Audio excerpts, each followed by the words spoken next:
西方炒作中国向俄军援，要是真敞开了脉，冲突就不会打成这样了。大家好，我是肖映华。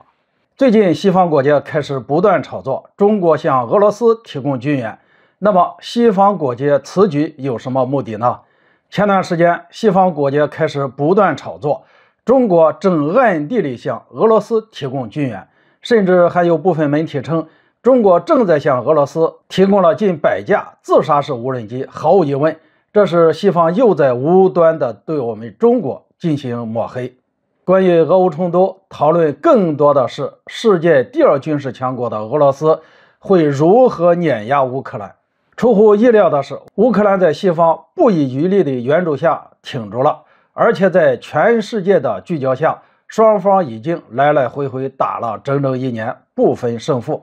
在这1年里，西方国家和俄罗斯过得都不轻松。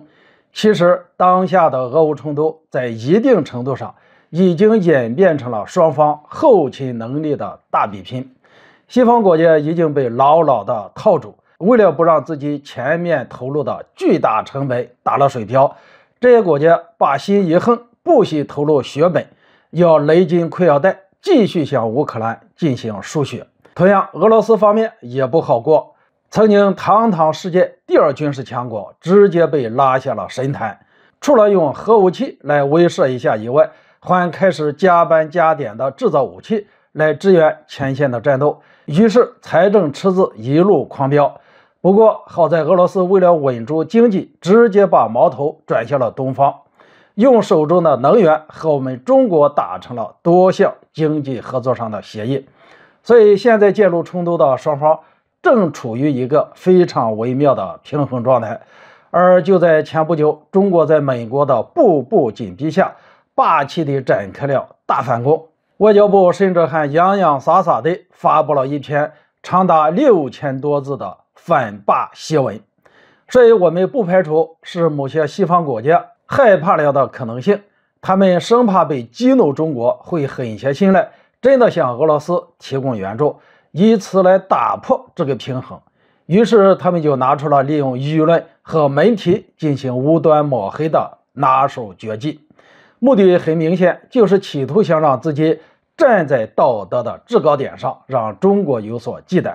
殊不知西方此举有多么的无知与可笑。虽然我们中国已经不止一次的公开表态，会始终坚持保持中立，不过因为他们的思维始终定格在了阵营对抗这个层面，而且会做出这么可笑的炒作，其实主要还是他们对中国的认知出了偏差。成也萧何，败也萧何，经过长时间对中国的各种抹黑，也让整个西方认为中国各方各面远不及西方，处于十分落后的地位，也包括了军工领域。我们就拿这次他们炒作的无人机来说，中国向俄罗斯提供100架带有50公斤炸药的无人机。